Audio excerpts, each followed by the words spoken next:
one who sacrifices things. Tin Street Hooligan. Who's that? Oh, the sacrifice one? Where you? Yeah. How far back are you going? Okay, well, anyway, sorry about that. Tuk Scrapper, the 2/2 for 4, blowing up an artifact, dealing damage. Damage equal to the number of allies you control. Right. Now, there's only one other ally in his deck. It's the other Tuk Scrapper. But he also has Kiki Jiki, so he can make an endless supply of allies. He could, in theory, do 4 damage off a Tuk Scrapper. In theory, communism works. In theory. provided there were artifacts left to blow up at that point. But more importantly, he has great answers to cards like Batterskull. This deck, while Snowflake Magic is still very good against goblins, he has a lot of answers to the 1/2. You can see Louis Corso here on your left, and his opponent Brett Parise, mono red goblins on the right. The question from before, why no Rishadan port? And in a lot of ways, one of the other things that's been happening, Rishadan port is not as exciting against decks that have mana creatures or manage to develop their board as well. I suppose Rishadan porting against, your typical control decks, say Stoneblade here, really can use it, you port them during your upkeep, well, okay, I'll put a Batterskull into play, that's fine, my land's now tapped. Yeah. There's a lot of outlets for it, so maybe just your extra red source, making sure that you hit all you actually want your lands so that you can cast spells alongside vialing spells. And remember, Rishadan port is a wasteland target all of its own. Right. Now, another name for Rishadan port that I've heard before is Rashad in port, after our favorite Rashad in the game of Magic. I know several people that have Rashad signed Rishadan ports, so. I see. That is. Who do you like for Game 3 after they've sideboarded? After the sideboard, well, Brett Parise gets a Red Elemental Blast, a Pyroblast, another Pyrokinesis, and that's probably all he has coming in. I don't mind Relic if he's looking for room, but I don't know if he needs to. Yeah, Relic if he's looking for... Yeah, I think he has enough cards in Medic that he doesn't he's fighting Lingering Souls and Snapcaster, so there's use for it. Louis Corso, possibly with Dark Blast, wanting to make sure that... I like Dark Blast. It's good against a turn 1 Lackey. I like Dark Blast. I think I like Engineered Explosives. I also like Engineered Explosives. And... I like Blue Elemental Blast. I like Blue Elemental Blast a lot. I like Zealous Persecution. So, the turn 1 play off Brett Parise, Ether Vial. Excellent in the matchup. He's going to get a piece of his hand gone. Maybe Louis Corso can stop that Ether Vial from being very good. Brett Parise looks like he was on 6 cards.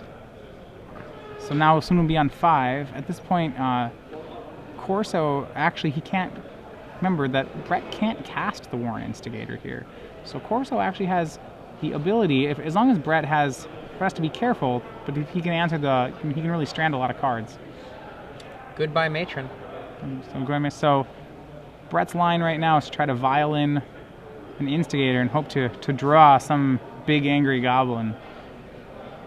He lays the Wasteland we already know about. I think it's going to be a pass. What's the last card in his hand? Is that a Chieftain? I think it's a Chieftain, but I'm not sure. Corso having to be careful not to get himself wastelanded here. As long as he can, say Dark Blast the Warren Instigator or something, should be looking very good for him. For those of you who are just joining us, I'm Adrian Sullivan here, joined by Matthias Hunt. We're in the top 8 of the the Legacy Open for the Star City Games here in Sacramento.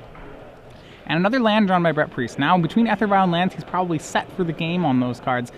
He needs to draw more threats. He's only threat left in his hand. He has a Pyroblast, a Warren Instigator, and an unknown card.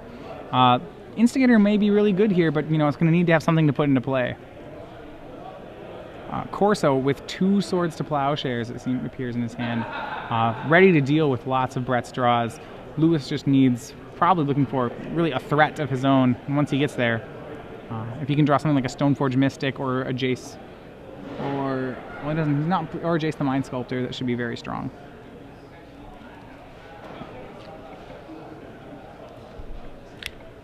Brett going to attacks. Attaku. I think we're going to see a swords. One of the 2 Swords to Plowshares get used up on the Warren Instigator. There is a Goblin Ringleader now in Brett Parise's hand, a very relevant spell. Absolutely. If he vials it in, it can't be Blue Elemental Blasted. Brett really low on cards, but perfect time for Ringleader. How do you feel about how to put this? The inclusion of this Warren Instigator. I mean, it seems very unusual. Well, some Warren Instigators have been... Well, Warren Instigator has been in some Goblins lists. What I do like about it is that Brett has made a lot of changes in his deck because he doesn't have the War Chief. His Goblins will have to cost face value. And he's put in a few more expensive Goblins. He has 3 5-drops, he has 2 Tuk-Tuk Scrappers, he has a Sharpshooter. I like that he has ways to get them into play. And just because of that, I think I do like Warren Instigator a little bit more than I would have traditionally. Okay. Stoneforge Mystic coming into play. Let's see what it has left. It's going to have probably 2 Umezawa's Jites after board. Jite, the strongest card in this matchup. He does not have a sideboard Umezawa's Jite, so I guess it's just going to be the 1 Umezawa's Jite and the 1 Batterskull. Right, so he's hoping... I remember Brett almost certainly going to tick the Ether Vial up to 4 and Vial in the Goblin Ringleader. Really can't afford to have that spell get countered at all, so taking no risks, I would expect it to get it vialed in.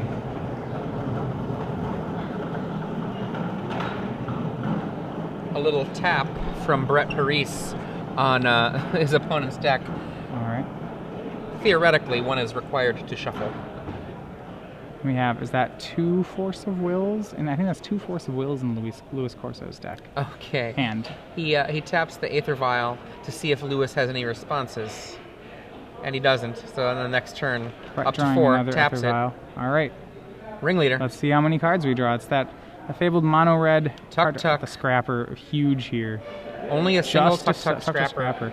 Very good there for Corso, but Scrapper is pretty relevant as against Stoneforge Mystic. His hand, though, one of the problems that you'll see is that Brett still doesn't have many sources of damage.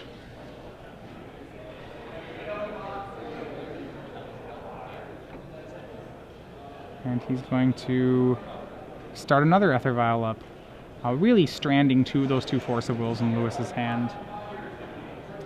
Force of Will is really an unexciting card against Goblins, except for on turn 1, when you're stopping a Lackey or stopping an Aether Vial. I think how we'll end up seeing it used is Brett does have 1 Pyroblast, and Lewis has 2 Forces, so I almost think we'll see Force pitching Force whenever Brett tries to play this Pyroblast.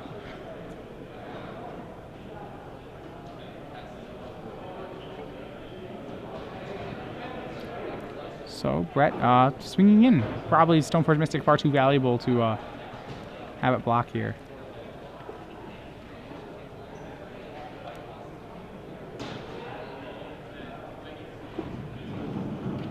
What's interesting is that normally Stoneforge Mystic with a thing like Jite would be able to play around a Tuk-Tuk Scrapper because of Stoneforge Mystic's ability to end step the Jite and swing it in. Brett, on the other hand, has his own answer to that, is he can instant speed the Scrapper right back at the Jite, essentially negating the Jite. Lewis is going to have to find another spell. There are exactly, I believe, 4 basic lands in this deck. Lewis has all 4 of them in play now. That wasteland will eventually find a target. Every other land that Lewis gets, as long as it is actually a fetched land, as long as it's not a fetch land, it can be wastelanded.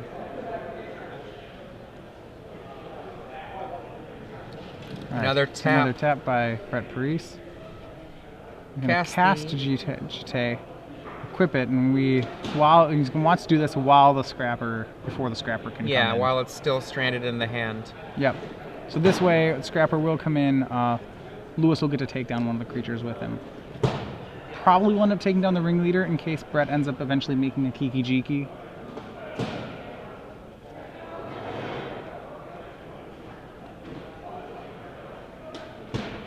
We have Land, Scrapper, Pyroblast for Brett Parise. Yep, Scrapper comes in. Scrapper? Let me read this card, please. I think what we should see is the Umezawa's Jite kill the Scrapper before the Scrapper's effect goes off, thus making the damage from the Scrapper be equal to 0. Ooh, that is probably, yeah, the 2 considerations, yeah, that's definitely more relevant than the other consideration, which is eventually if a Kiki-Jiki were drawn, but I would agree. The 1 life point's worth more than that. It's actually an open question, I think. Okay. I think I would go for the 1 life point, but the eventuality of a potential Kiki-Jiki is real. Right. Kiki-Jiki copying Tuk-Tuk Scrapper, not such a big deal. Kiki-Jiki copying Goblin Ringleader, very big deal. One life really is relevant. So, I mean, it's an open question, I think. Right.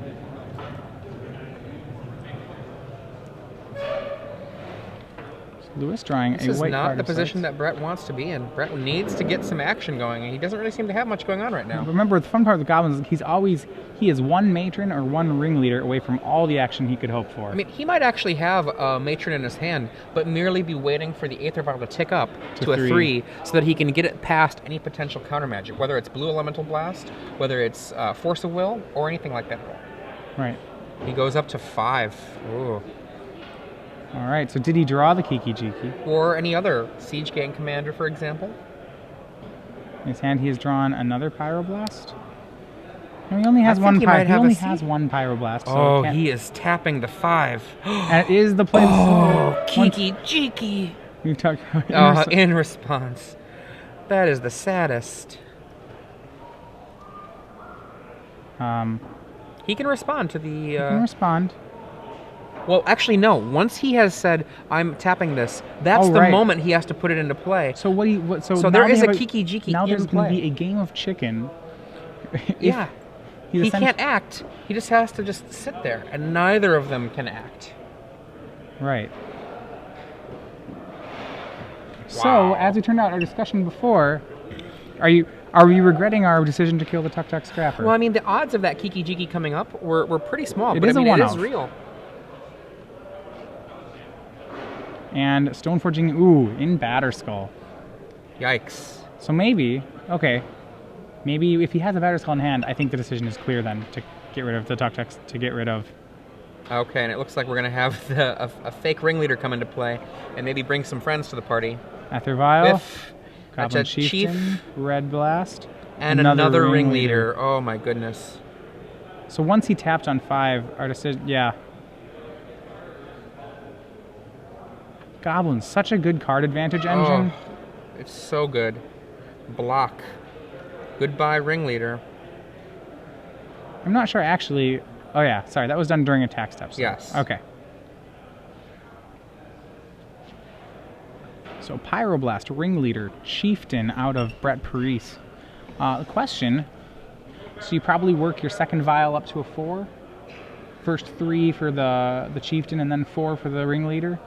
The second vial stranded at 5, wishing you could take them back down. Well, the more you wait, the more opportunities you give the Stoneblade deck to get a Brainstorm into good cards, you know. So say this Wacky. game plays out, where you have goblins basically doing its goblin thing, where it starts just making more and more really solid creatures. Would you say that the late game here goes to Lewis or to Brett? Oh, it's hard. Okay, we've got an activation again of the Aether Vial. The one at no 5? response at 2. The one at 2. The Batterskull is currently attacking, and no creature went into nothing. play. He just wanted to bait him, I guess. A 4 life gets sucked away from Brett into Lewis, and a Lingering Souls gets dropped. So what would the bait? He's baiting him on Mogworm, on Sting Scourger, possibly? Wow, and then he flashes it back. This does mean that Brett Parise is going to have the opportunity to cast Ringleader and Kiki-Jiki the Ringleader. Yeah, I don't know if I really know. Yes, he will. He will need the 5th land. Lewis thinks he's probably safe due to the double Force of Will in his hand. Now, if Brett has a 5th land, you'll find that that is not correct, as Brett has a Pyroblast for the Force of Will. Does not look like it's there, though. No, so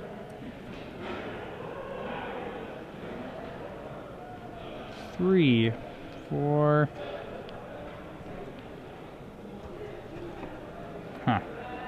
Difficult decision. All right, our next another quarterfinal match done. Galen Lamai, the Past in Flames combo deck, defeating Michael Hetrick, running Stoneblade. So our Storm deck now into the semifinals. Storm, if you remember, was the deck of choice that both Adrian and I believed as our odds-on favorites to win this one. It has taken its first match, so the winner of this game will be playing Galen Lamai and his Storm deck. If I were Galen Lamai, I would have to think that I'm cheering for the Goblins deck to win here.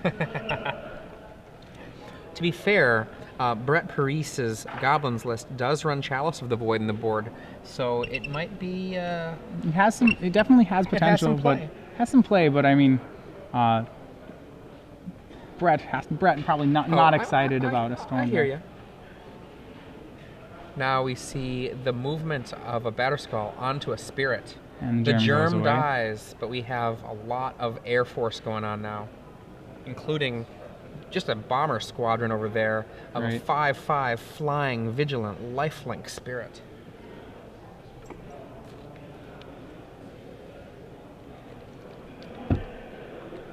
So swings in with for 8 damage, 5 of it lifelinking. If you noticed, actually, number 8's pretty relevant on this board. 8 damage this turn. If you can couple it with 8 damage next turn, well, that's a fairly convenient 16 damage.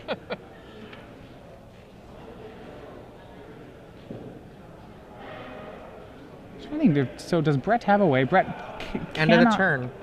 Brett makes a lackey. He's going, I think, for a. He's going for a lackey. The card gets swords, giving Brett +1 life or +2 life. Now at 10, I believe. Activates both his other vials and gets a lord. Brett would love to draw Siege Gang Commander. So Brett at 9, not 8, 9. Yeah, he gained a life or 2 life from the. So he must have gone down to 7, perhaps. Now gained +2. That Swords to Plowshares. Are you sure you like that? It does. Actually, though, the movement from 8 to 9. I know I don't like it. Yeah, I mean, normally the Swords is a great card, but Ringleader. Let's see what happens. I'm almost wanting to say he can. Oh, Siege Gang Commander, Warren Instigator, Gem Palm Incinerator, Ringleader. Oh my! And that Ringleader. I believe into Zach Siege Hill. Gang Command. Zach Hill would say, "And that is." So we have Ringleader, Kiki Jiki, copying another Ringleader, 8 goblins into play, all of them with +2/+2 in haste. Is that enough damage? That's enough. Well, there's a Batterskull. No, it's 5 dead. more. It's dead. It's going to be Gem Palmed. He has a Gem Palm in his hand. Was there Gem Palm off that Ringleader? Yeah, there was a Gem Palm off that Ringleader. So you copy the Siege Gang. Oh, what? And here comes goblins. All the way. You thought you were at 26. I think that the thing you say here is. Luis Corso at one point feeling very good about this game, suddenly not feeling so good. All these spells uncounterable. Now remember that if he wants, Brett Parise can copy the Siege Gang Commander with his Kiki Jiki. All of them will have haste. All of them will have +2/+2.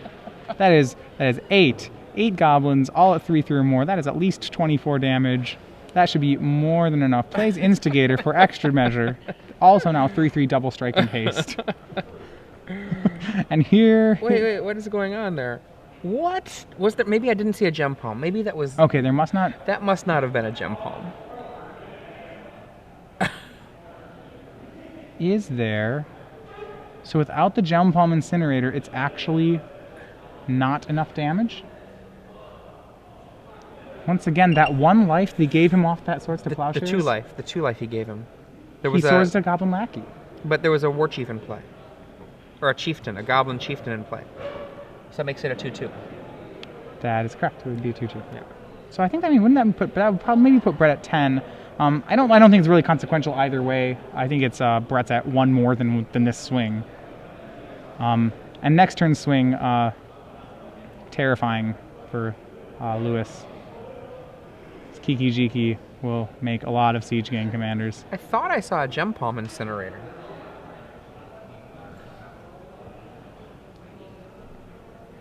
Well, we'll see. Tapping 2, I believe he's casting another Stoneforge Mystic. So it is off the bottom of your screen. For white-black, it's unlikely he's casting something that's not Stoneforge Mystic. So, Luis Corso debating here.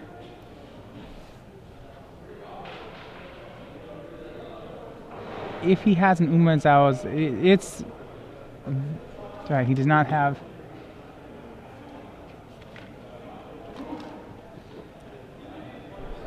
Yep, and there it is. It is Stoneforge Mystic. And it is Gem Palm Incinerator. It is. I do think Brett had the win last turn. Brett had the win last turn. His opponent was tapped out. Yeah. Not that I think Brett will still have the win, to be fair, but I do think he had it on the board. Yeah. And sometimes, when you're in these top 8 situations, oftentimes if you can really tighten up, want to feel like, that you really don't want to you really don't want to look foolish, and make a play where you don't want to swing for lethal and have it not be lethal. So sometimes you look at the play and you're like, oh well, I'll end step and I'll have 2 Siege Gang commanders. That'll really do the trick. This board is so absurd. Oh boy. Now that 2 there is the number of Siege Gang commanders. Okay. Now that Siege Gang commander's over there, he's tapping 3, 4. Really just wanting to make sure that this is going to work out. So barring fog from Lewis, and that's Brett Parise. I think that's all she wrote. So Brett Parise wins in 3. Goblins showing once again why it's one of the best card advantage decks in Legacy. There's a